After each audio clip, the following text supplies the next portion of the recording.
ओम शांति। पहले हम मीठे बाबा की याद में कुछ देर बैठेंगे।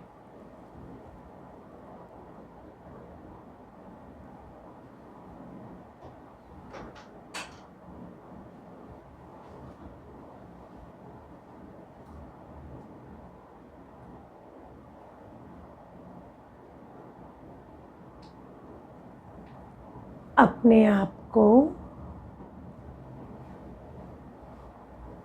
देह से न्यारी आत्मा निश्चय कर कर बैठे।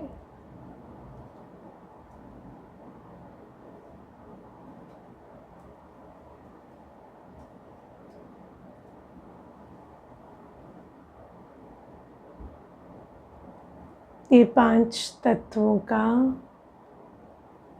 भौतिक संसार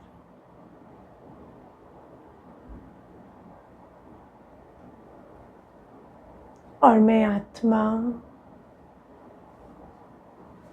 इससे बिल्कुल न्यारी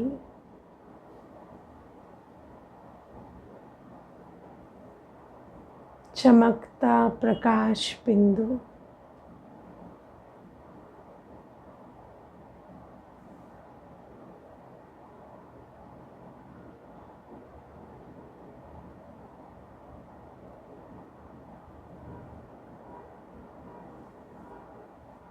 इस 5 तत्वों के भौतिक संसार की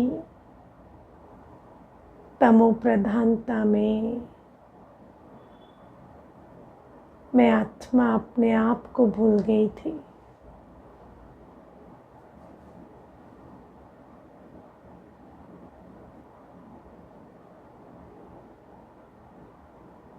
बाबा ने तीसरा नेत्र देकर आत्मदर्शन कराया।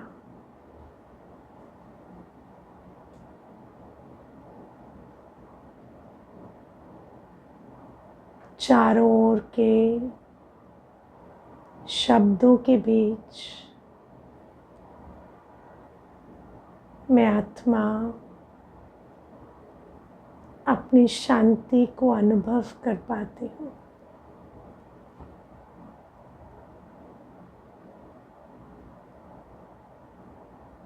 अनुभव करें स्वयं को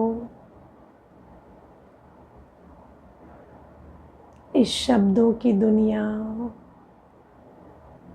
वाणी की दुनिया के बीच बिल्कुल शांति के अनुभव में स्थित मैं आत्मा।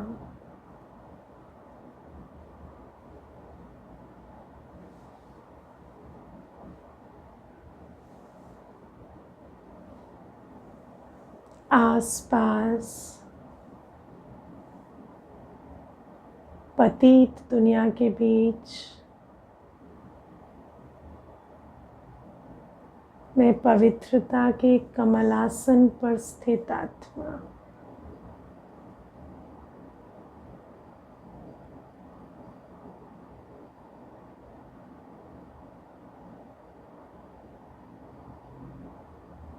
चारों ओर की दुनिया अलग और मैं इस दुनिया से बिल्कुल न्यारी।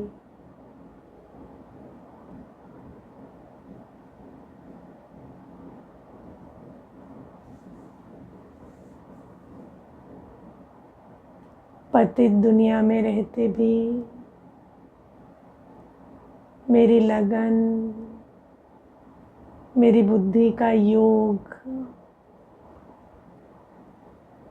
पतित पावन बाबा के साथ है।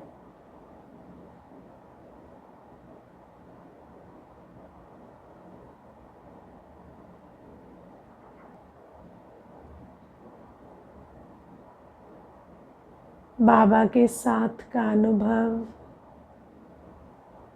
सहज ही साक्षी बनाने वाला है।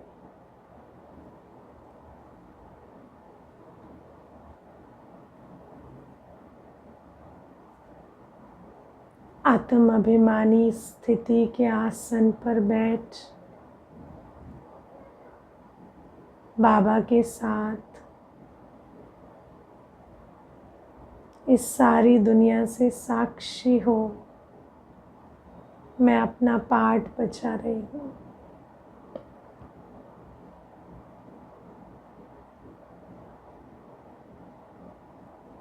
साक्षी और साथी की ये सुंदर अवस्था बहुत सुख देने वाली अवस्था है।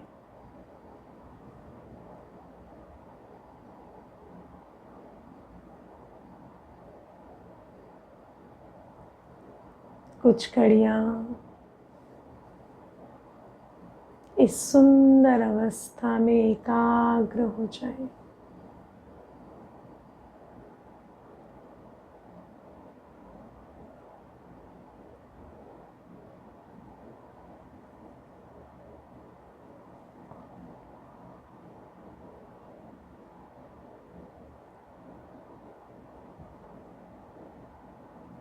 ओम शांति।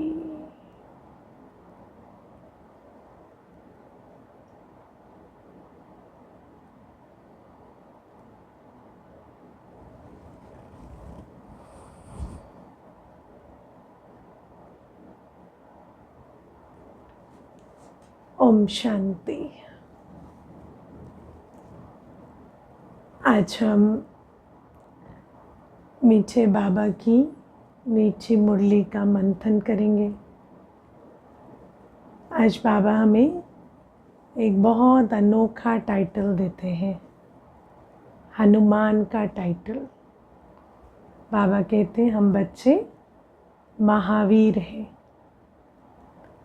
और बाबा हनुमान का एग्जाम्पल देकर हमें दो बातें धारणा के लिए अटेंशन खिंचवाते हैं हमारा दो बातों की तरफ। पहली बात, जैसे कहते हैं कि हनुमान जी के दिल में सदा राम रहते थे, तो ऐसे बच्चे जिनकी दिल में सदा बाबा रहते हैं। और दूसरा, हनुमान जी के बारे में क्या फेमस है? सदा सेवाधारी। तो ऐसे बच्चे जिनके दिल में एक बाबा है और जो सदा सेवा पर उपस्थित है, ऐसे बच्चे लंका को जलाने के निमित्त बनेंगे, अर्थात रावण राज्य खत्म करने के मायाजीत बनकर विश्व पर सत्युग लाने के निमित्त कौन बनेंगे? ऐसे बच्चे जो सदा सेवाधारी हैं और जो जिनके दिल में एक बाबा है।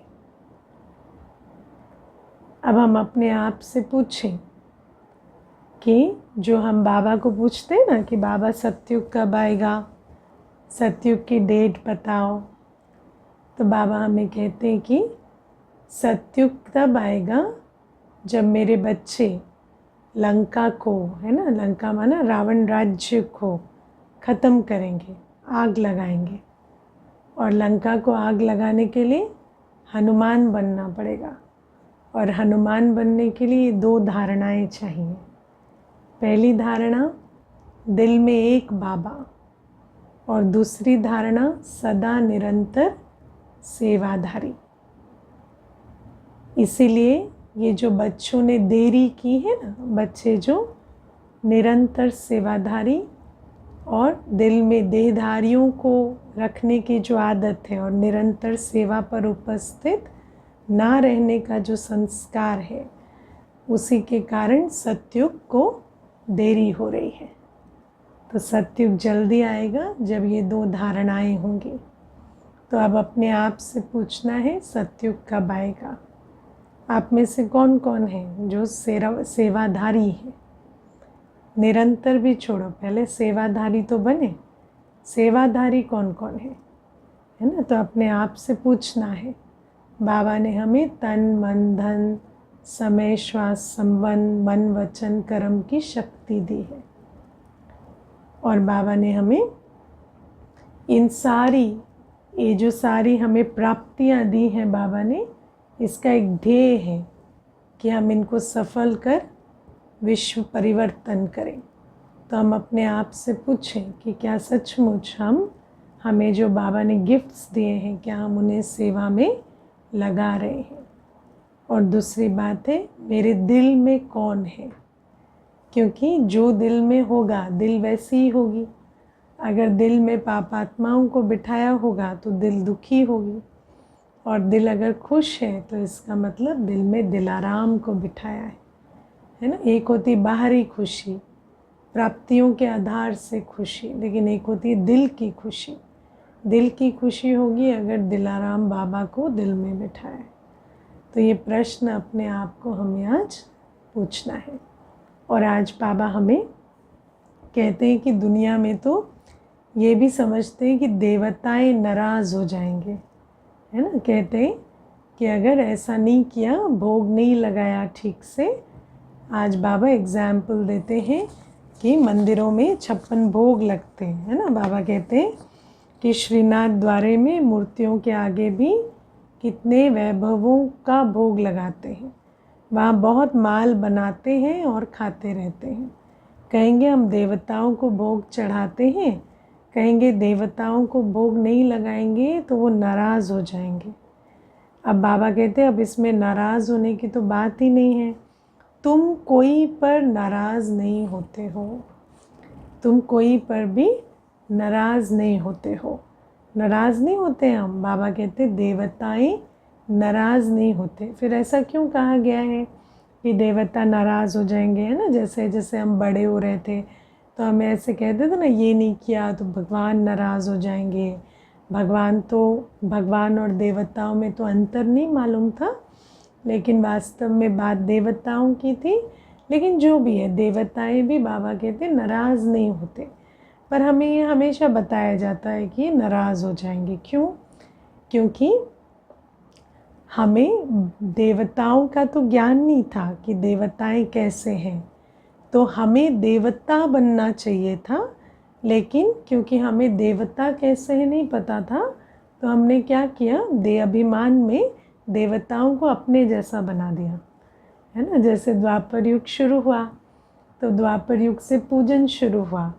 अब पूजन गायन शुरू हुआ तो अब आत्माओं को ज्ञान तो था नहीं ना कि आदि में आत्माएं कैसी थी या परमात्मा कैसे हैं। बाबा हमें हमेशा मुरली में बताते हैं कि कहते हैं नेति नेति।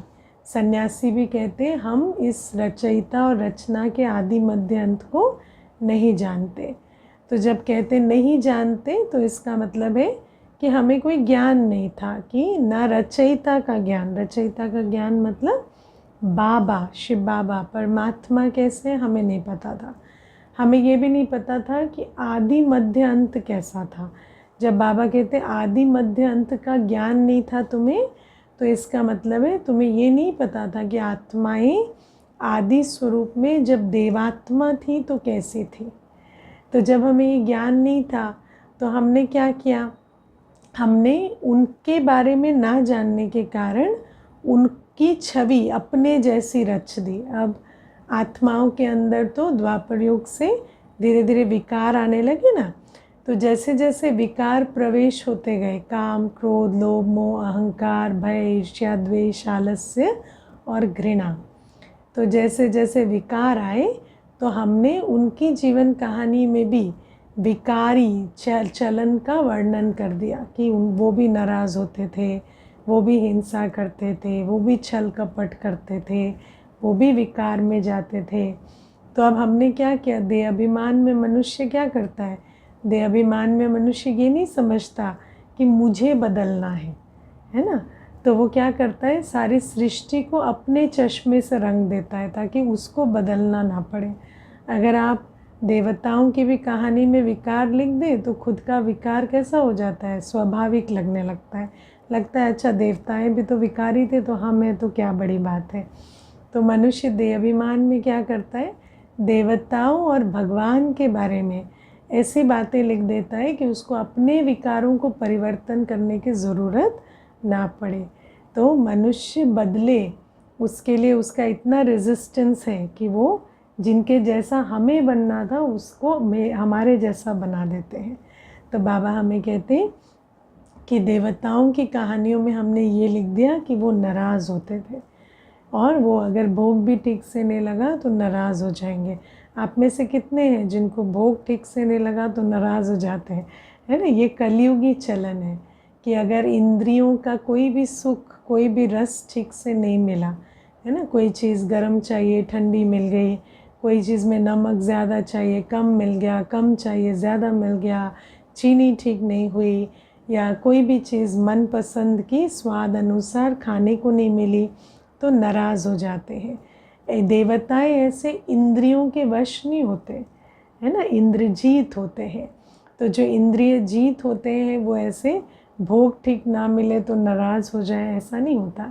ये तो कलयुगी चलन है। लेकिन बाबा कहते ऐसी बातें हमने देवताओं के लिए लिख दी। अब बाबा हमें यथार्थ बात समझाते, क्योंकि कथाओं में, कहानियों में हमने जो भी सुना वो अयथार्थ है, वो तो मनुष्य आत्मा की कल्पना के अनुसार लिखा गया। लेकिन बाबा अब हमें सत्य बताते हैं। और सत्य क्या बताते हैं कि तुम जो देवता बनने वाले बच्चे हो ना, तुम कभी भी नाराज़ नहीं होते। हाँ, और हम नाराज़ नहीं होते। अपने आप से पूछो कौन कौन है जो बैठे हैं जो नाराज़ नहीं होते। तो बाबा कहते हम कभी नाराज़ नहीं होते। और बाबा ने हमें एक नियम बताया। नियम है वो नाराज़ नहीं होते जो ड्रामा के राज को जानते हैं।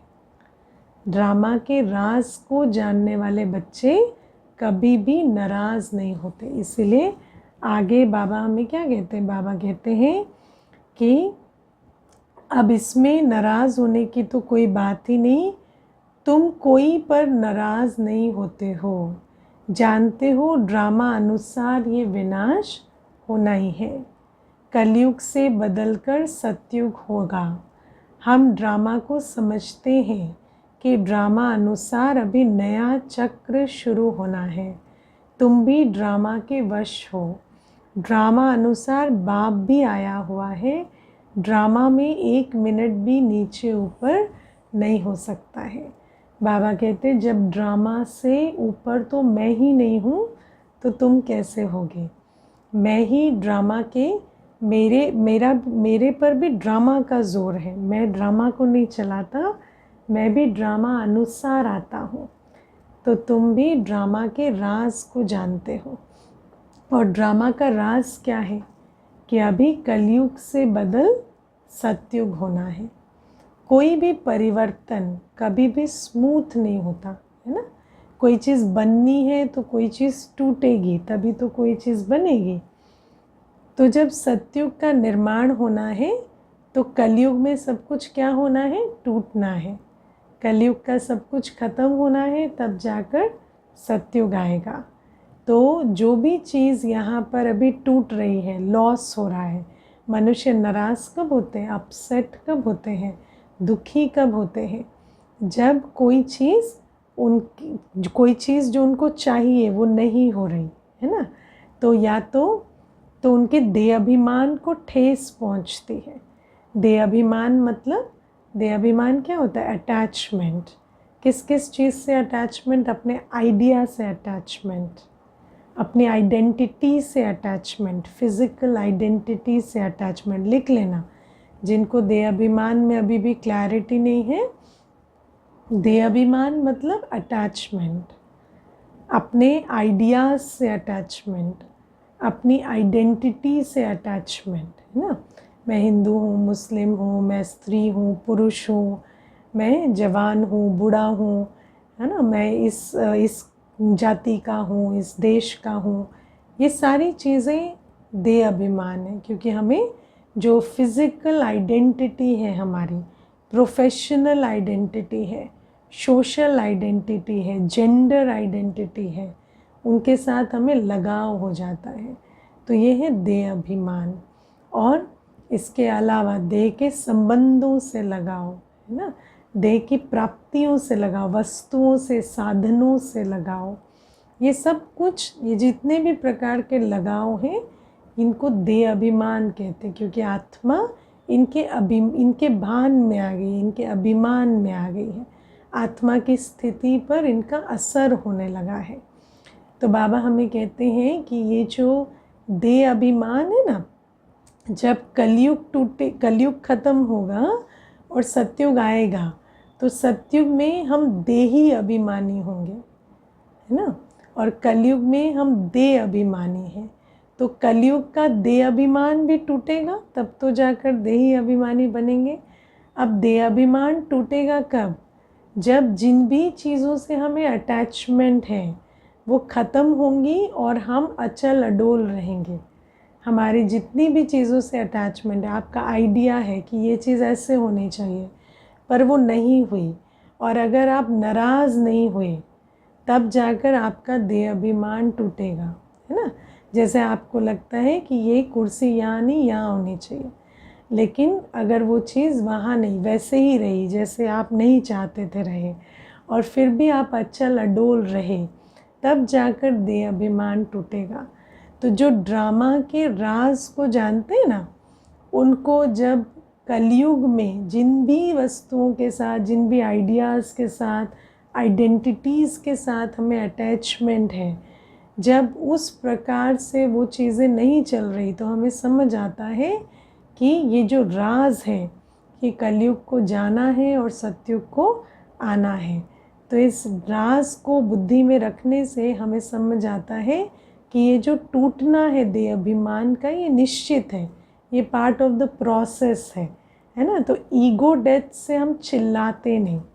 मनुष्य की जब ईगो को, देह अभिमान को अटैक होता है, और जब देह अभिमान टूटता है तो उसको बहुत कष्ट होता है ना। मनुष्य कहता है ना, मेरी इज्जत चली गई, मेरा आत्मसम्मान चला गया, मेरा रिस्पेक्ट चला गया। लेकिन वो सब कुछ क्या है? वो अपने आइडियाज़ के साथ अटैचमेंट है, अपनी आइडेंटिटीज़ के साथ अटैचमेंट है। लेकिन जब तक ये जो पुराने आइडियाज़, पुरानी आइडेंटिटीज़ का भान टूटेगा नहीं, तब तक हमें नई आइडेंटिटी कैसे मिलेगी, है ना। तो बाबा हमें कहते हैं कि जब तुम इस ड्रामा के राज को जानते हो ना, कि जब तक तुम इस पूरे प्रोसेस से नहीं गुजरोगे, जब तक ये सारी प्रक्रिया, देह अभिमान को चूर चूर करने की प्रक्रिया नहीं होगी, तब तक तुम देही अभिमानी नहीं बन सकते। तो जब ये बात बुद्धि में बैठ जाएगी, ये ड्रामा का राज बुद्धि में बैठ जाएगा, तो हमें बहुत खुशी होगी कि ड्रामा के राज को जानने के कारण हम समझ पाएंगे कि ये सब कुछ जो हो रहा है, ये कलयुगी, जो कलयुग में आत्मा की जो स्थिति है, लगाव की स्थिति, वो टूटे उसके लिए हो रहा है। और उसके लिए सब कुछ टूटेगा, तभी उससे लगाव टूटेगा, है ना। लगाव ऐसे नहीं छूटता कि आप योग में बैठ गए, मैं लगाव मुक्त आत्मा हूँ, मैं मोहजीत आत्मा हूँ, ऐसे नहीं टूटता लगाव।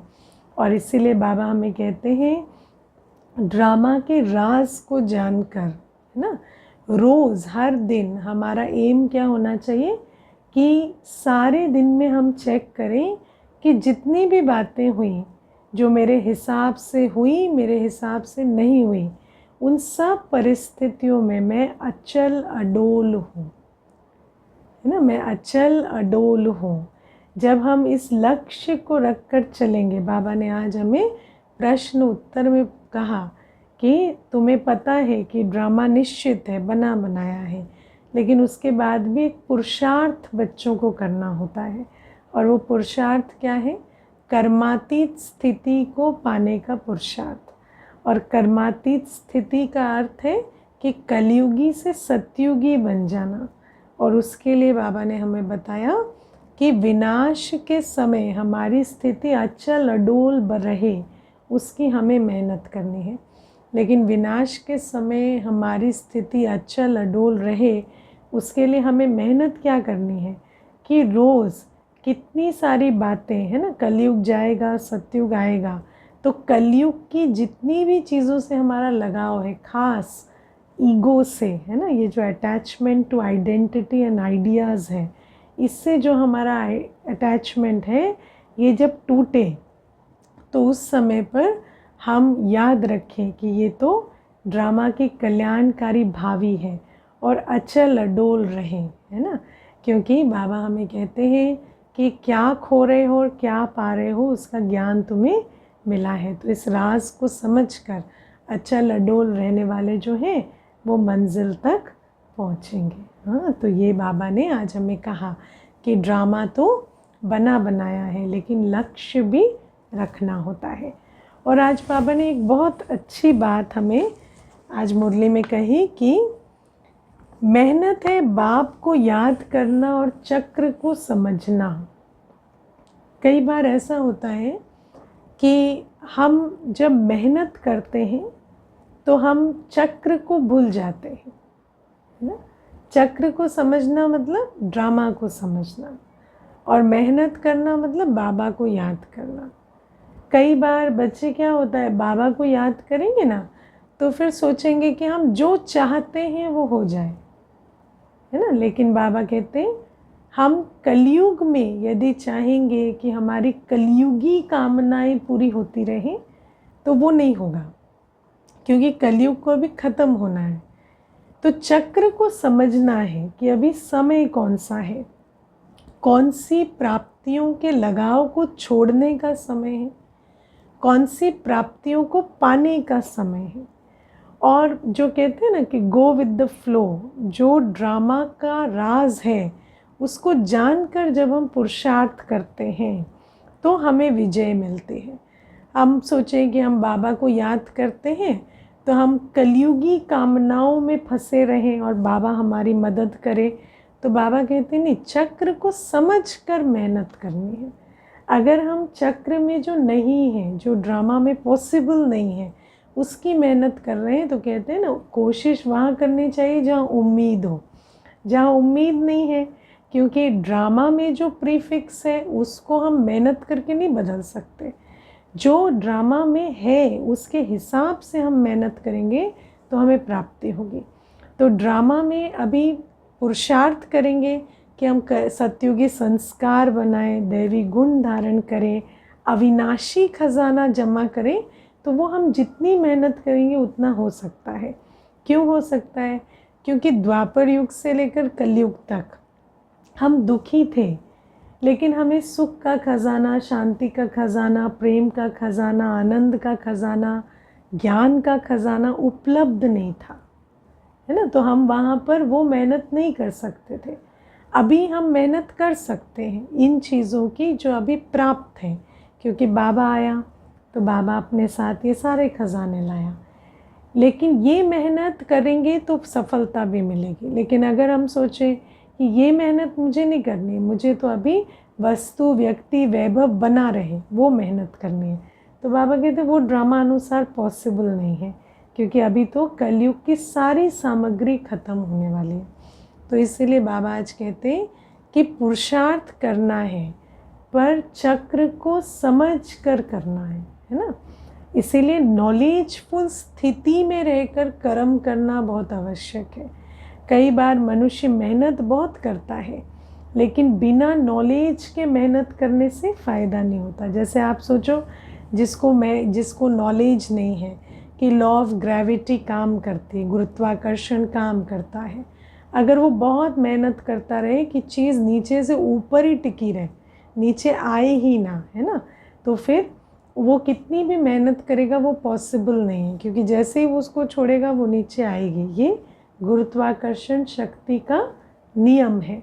लेकिन जब वो उस शक्ति को समझ जाता है तो वो कोई चीज़ उस शक्ति को समझ कर करने की कोशिश करेगा, तो हो सकता है कि वो ऐसी मशीन भी बना ले जो बहुत काल तक ऊपर भी टिक सके, है ना, क्योंकि उसके मन में प्रश्न नहीं आएगा ये क्यों हो रहा है, क्या हो रहा है, उस नियम को समझकर काम कर रहा है।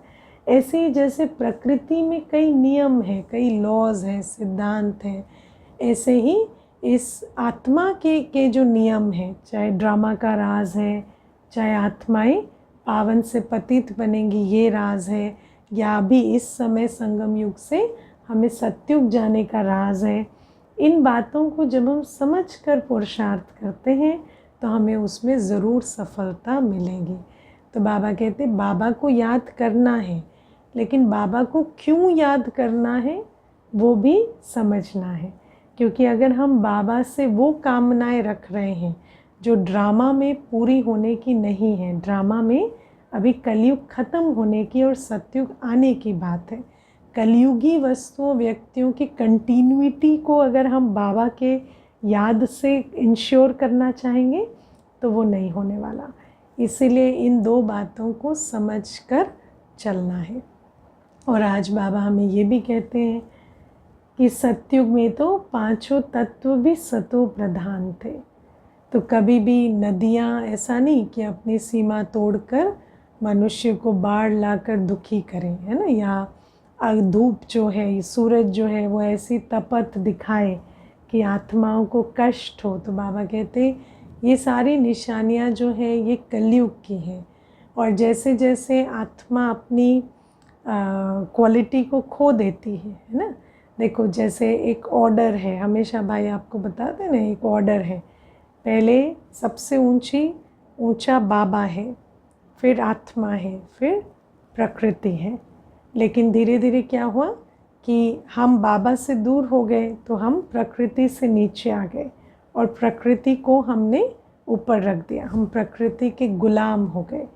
लेकिन अब जब हम बाबा से मिले हैं तो बाबा क्या करते हैं, बाबा कहते हैं मुझे याद करो तो मैं तुम्हें ऊपर उठाऊंगा, तो तुम प्रकृति के मालिक फिर बन जाओगे। तो ये सब कुछ बाबा के पास रहने की और बाबा से दूर होने की यात्रा है। जब हम बाबा के साथ हैं तो प्रकृति हमारी दासी होती है, और जैसे ही हम बाबा से दूर हो जाते हैं तो प्रकृति मालिक बन जाती है, फिर प्रकृति हमें दुखी करती है। तो बाबा हमें कहते हैं अभी फिर से अपना जो अधिकार है वो वापस ले लो बाबा की याद से। और आज बाबा हमें एक और बात जो बहुत अच्छे से समझाते हैं कि हम बच्चे जब पुरुषार्थ जब हम जीवन में चलते हैं तो लक्ष्य बहुत आवश्यक है ना। बाबा आज हमें कहते हैं कि निश्चित ड्रामा को जानते हुए भी तुम बच्चों को कौन सा लक्ष्य अवश्य रखना है, क्योंकि अगर लक्ष्य नहीं रखेंगे तो लक्ष्यहीन व्यक्ति कैसा होता है, उस पर हर बात का प्रभाव पड़ जाता है ना। जैसे आप सोचो कि आप किसी दिन मॉल में शॉपिंग करने गए और आपका कोई लक्ष्य नहीं है कि मुझे ये सामान खरीदना है, ये लेना है, तो फिर क्या होता है, आप हर एक की सुनते हो। जो भी आपको कुछ भी बेचना चाहता है ना, आपको तो टाइम पास करना है तो आप उसकी सुनने लगते हो, और सुनने लगते हो, देखने लगते हो, तो प्रभावित होकर आप वो खरीद लाते हो जो आपको चाहिए नहीं, है ना। तो अगर आपको ये नहीं पता कि आपको क्या खरीद कर लाना है तो आप वो खरीद कर ले आते हो जो आपको वास्तव में चाहिए नहीं।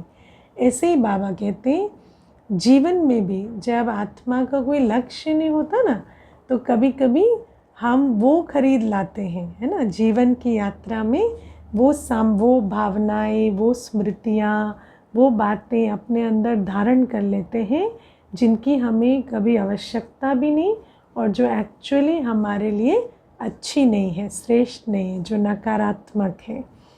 तो इसी बात से बचने के लिए बाबा हमें कहते हैं कि बना बनाया ड्रामा ज़रूर है, लेकिन क्योंकि हम कर्म क्षेत्र में हैं तो कर्म तो हमें करना ही है, और जब हम कर्म करते हैं तो लक्ष्यहीन होकर कर्म करना बहुत खतरे की बात है। अगर लक्ष्यहीन होकर कर्म करेंगे तो वो सारा कुछ इकट्ठा कर लेंगे जो हमारे लिए अच्छा नहीं है। तो बाबा हमें आज कहते हैं कि जब हम इस यात्रा पर चलते हैं तो बना बनाया ड्रामा के राज को तो हमें बुद्धि में रखना ही है, लेकिन फिर लक्ष्य भी रखना है कि मुझे कर्मातीत होना है। तो कोई भी बात सुनते, दृश्य देखते, परिस्थितियों के बीच रहते, जब हमें हमारा लक्ष्य पक्का रहता है तो उस लक्ष्य के हिसाब से हम उन बातों को, उन परिस्थितियों को, उन दृश्यों को हमारी स्मृति में धारण होने नहीं देते जो मुझ आत्मा के लिए अच्छे नहीं हैं या मुझ आत्मा के लिए घातक हैं आगे की यात्रा के लिए। तो बाबा हमें कहते हैं लक्ष्य रखकर चलना है कि मुझे कर्मातीत बनना है। और आज बाबा हमें कहते हैं कि वैसे तो हम सब शिव बाबा के बच्चे हैं, है ना। और वैसे तो कहते हैं हेवनली गॉड फादर, तो ज़रूर हेवन का अधिकार हम बच्चों को है, स्वर्ग के सुख का अधिकार हम बच्चों को है, लेकिन जब तक शिव बाबा ब्रह्मा बाबा के तन में प्रवेश नहीं करते, है ना, तो हमें वर्षा नहीं मिल सकता। बाबा कहते मैं दादा बन बाप के द्वारा तुम्हें वर्षा देता हूँ, और वर्षे का अधिकार तो सब बच्चों का है, लेकिन जब तक दादा बाप के द्वारा कार्य ना करें तब तक हम वर्षे के अधिकारी नहीं बनते। तो बाबा कहते वैसे तो मूल रूप से बाबा से हम सबको वर्षा मिलना चाहिए, लेकिन ये जो वर्षा देने की प्रक्रिया है, जैसे है ना दुनिया में भी, अगर वैसे तो बच्चे का हक है प्रॉपर्टी पर बाप की, लेकिन अगर विल बनी नहीं है, है ना, वो पूरा प्रोसेस नहीं हुआ है कि विल ट्रांसफ़र हो, तो कैसे फिर अधिकार मिले। तो ऐसे ही बाबा कहते हैं कि ये जो प्रक्रिया है कि मैं आता हूँ, ब्रह्मा बाबा के तन में बैठता हूँ और फिर तुम बच्चों को अधिकारी बनाता हूँ, ये इस संगम युग पर होती, ये बहुत प्रैक्टिकल प्रक्रिया है। और दादा का वर्षा बाप के द्वारा बच्चों को मिलता है। और आज बाबा हमें मिनिमम 8 घंटे याद की भी, है ना, डायरेक्शन देते हैं। बाबा क्या कहते हैं? बाबा कहते हैं कि कोई तो सारे दिन में भी आधा घंटा याद नहीं करते। बाप कहते तुम कर्म योगी हो, 8 घंटा तो ये सेवा करेंगे। 8 घंटा याद कर सबको इतना पुरुषार्थ करना, कर सको इतना पुरुषार्थ करना है।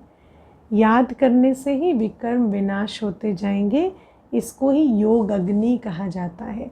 आप देखो कोई भी चीज़ को अगर आपको जलाना है, जैसे अगर आपको एक लोहे को जलाना है, तो अगर आप एक कैंडल के ऊपर उसे 5 मिनट रखेंगे तो नहीं जलेगा, है ना। तो कितनी अग्नि जगानी है और कितने समय तक जलानी है, ये बहुत ज़रूरी है ताकि वो लोहा जले।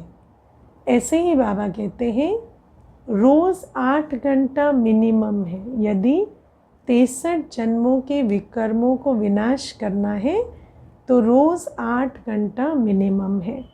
और बाबा, आपको याद होगा, बाबा मुरली में कहते बहुत काल का अभ्यास, है ना।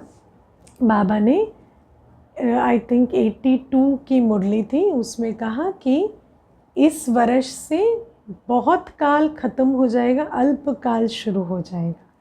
मतलब कम से कम भी मान लो कि विनाश को 40 वर्ष है, तो कम से कम भी 8 घंटा 40 वर्ष तक जब हम रोज़ तपस्या करेंगे तब जाकर वो 63 जन्मों का बोझा ख़त्म होगा। तो इसलिए 80s में बाबा ने हमें बताया था कि बहुत काल अभी तक चल रहा है, मतलब अभी भी आप करेंगे तो वो जो 21 जन्मों की कमाई है वो पॉसिबल है। और जैसे जैसे हम देर से आते जा रहे हैं तो उतना समय कम होता जा रहा है। तो अब आप सोचो कि वैसे भी माना अगर एक लोहे के पीस को गर्म करना है 3 घंटे के लिए और आपके पास 1 ही घंटा है, तो आपको क्या करना पड़ेगा, जिस टेम्परेचर पर वैसे गलता था उससे ज़्यादा बढ़ाना पड़ेगा। तो बाबा ये मुरलियाँ सुना रहे हैं कि 8 घंटे बहुत काल तक रोज़ का अभ्यास करेंगे तो 63 जन्म के विकर्म विनाश होंगे। अब तो है ही अल्पकाल का समय, तो अब मैं समझती हूँ 8 घंटा भी हमारा लक्ष्य नहीं होना चाहिए। हमारा लक्ष्य होना चाहिए सारे दिन बाबा की याद। और अगर हमें सचमुच सीरियसली ये एम है हमारा कि हम 63 जन्मों के विकर्म विनाश करें, तो हमें इस बात का ध्यान रखना होगा कि उसकी एक कैलकुलेशन है। ऐसा नहीं कि हम इतना पुरुषार्थ करें कर्मातीत हो जाए। जितना हमारा विकर्म का बोझ है उसके हिसाब से ही हमें पुरुषार्थ करना होगा। ओके, ओम शांति। थोड़ी देर बाबा को धन्यवाद करते हैं।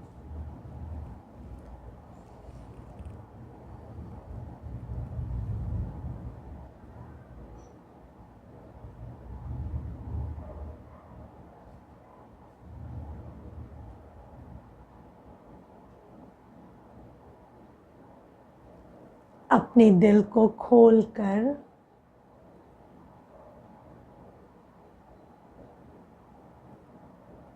बाबा के सामने बैठे।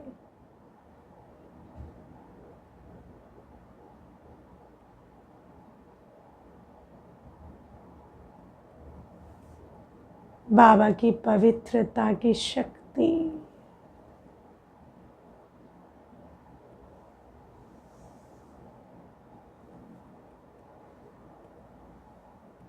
मेरे दिल के कोने कोने तक पहुंच रही है।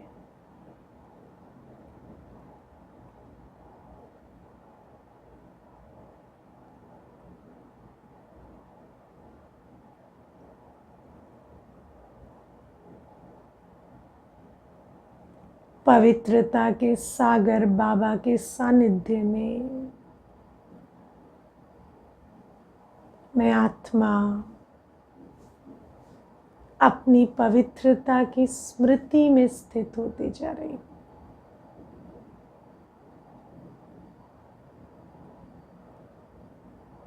मैं पवित्र आत्मा हूँ, संपूर्ण पवित्र न्यारी आत्मा।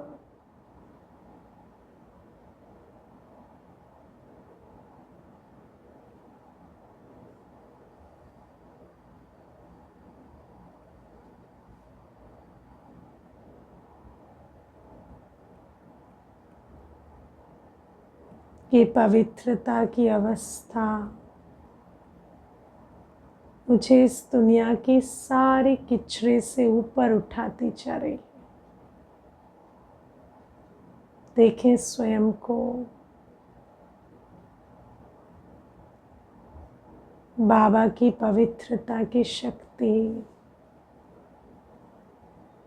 मुझ आत्मा को इस पतित दुनिया से न्यारा करती जा रही है।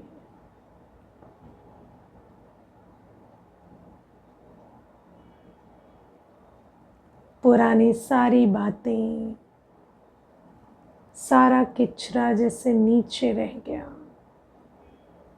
और मैं शुद्ध पवित्र आत्मा उपराम स्थिति में स्थित हूँ।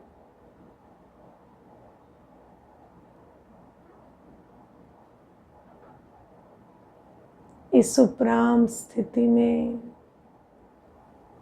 मेरे दिल में एक राम, एक बाबा है।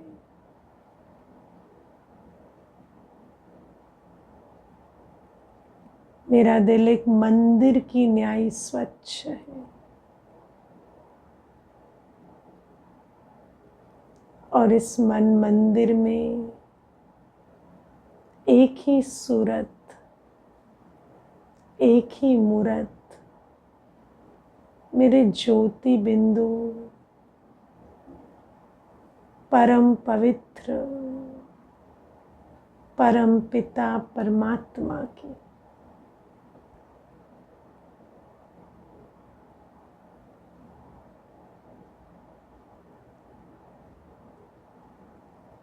अपने मन मंदिर में बाबा को बिठाए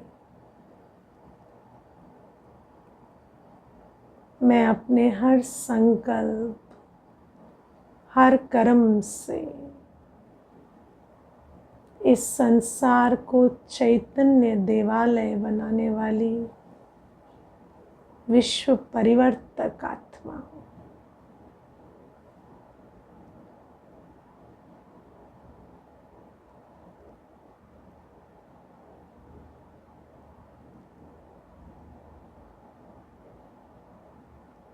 कुछ घड़ियाँ इन सुंदर श्रेष्ठ संकल्पों में एकाग्र हो जाए।